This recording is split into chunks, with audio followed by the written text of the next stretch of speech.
Hello friends, જય સાંઈનાથ. સ્વાગત છે મારી ચેનલ સાંઈ સબુરીમાં. આજે આપણે બનાવશું શાકને ભૂલી જાય તેવો કરમદાનો સંભારો. તો ફ્રેન્ડ્સ, આપણે કરમદા લઈ લીધા છે. અત્યારે ઉનાળામાં બજારમાં સરસ કરમદા આવે છે. તો તેમાં આપણે ઝીણા ઝીણા આવા દાંડલા છે તે આપણે કાઢી લેશું અને પાણીમાં નાખી દેશું. અને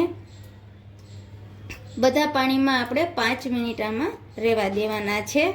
એટલે સરસ આમાં બધું જે આ ઉપર હોય ચીકાશ જેવું તે બધું પાણીમાં સરસ થઈ જાય.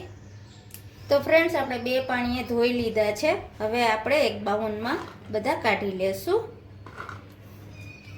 આ બધા કાઢી લેવાના અને પછી આપણે બધા મસાલા કરી લેશું. હવે આપણે મસાલામાં જોશે ગોળ જોશે, એક લવિંગ છે અને એક ચક્રફૂલ છે, તેજપત્તું છે અને ધાણા અને બીજા મસાલા જોશે, હળદર, ચટણી પાવડર. તો આપણું તેલ ગરમ થઈ ગયું છે. આપણે તેમાં રાઈ મેથી નાખશું અને જીરું, ધાણા, લીમડાના પાન, ખડા મસાલા અને હિંગ, હળદર. અને હવે આપણે કરમદા નાખી દઈશું અને આને ઢાંકી દઈશું, નકર આ ઉડે. ઢાંકી દઈશું. પછી આપણે તેને થોડું ફેરવશું આ રીતે. હવે આપણે આને આમાં ચડવા દેવાના છે. 2-3 મિનિટે ફેરવ્યા કરવાના અને ચડવા દેવાના છે આ રીતે.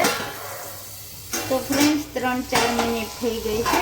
તો આપણે હવે જોઈ લેશું. આપણા કરમદા બધા પોચા પડી ગયા છે અને સરસ ચડી પણ ગયા છે.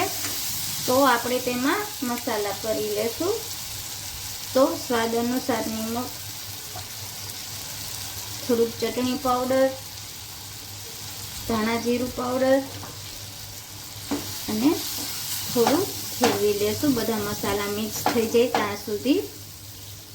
અને પછી 1 ચમચી જ પાણી નાખવાનું છે, જાજુ નથી નાખવાનું. ફ્રેન્ડ, આ સંભારો તમે એકવાર ખાશો તો તમે વારંવાર બનાવશો, તમે શાકને પણ ભૂલી જશો. અને હવે આને 2 મિનિટ ઠરવા દેવાનું છે. તો ફ્રેન્ડ્સ, આપણે બધું ઠરી ગયું છે, ઠંડુ થઈ ગયું છે. હવે આપણે તેમાં ગોળ નાખી દેશું. થોડું ઠંડુ થાય પછી જ ગોળ નાખવાનો છે. આમાં ખાંડ નાખવાની નથી. કરમદા ખાટા હોય છે એટલે તમને જેટલું ગળું ભાવે તેટલો જ ગોળ નાખવાનો છે. પછી આને આપણે થોડુંક હલાવી લેશું, મિક્સ કરી લઈએ એટલે આનો રસો ઘાટો થશે સરસ. તો ફ્રેન્ડ્સ, આપણો સંભારો કમ્પ્લીટ થઈ ગયો છે. તમે એકવાર જરૂરથી બનાવજો.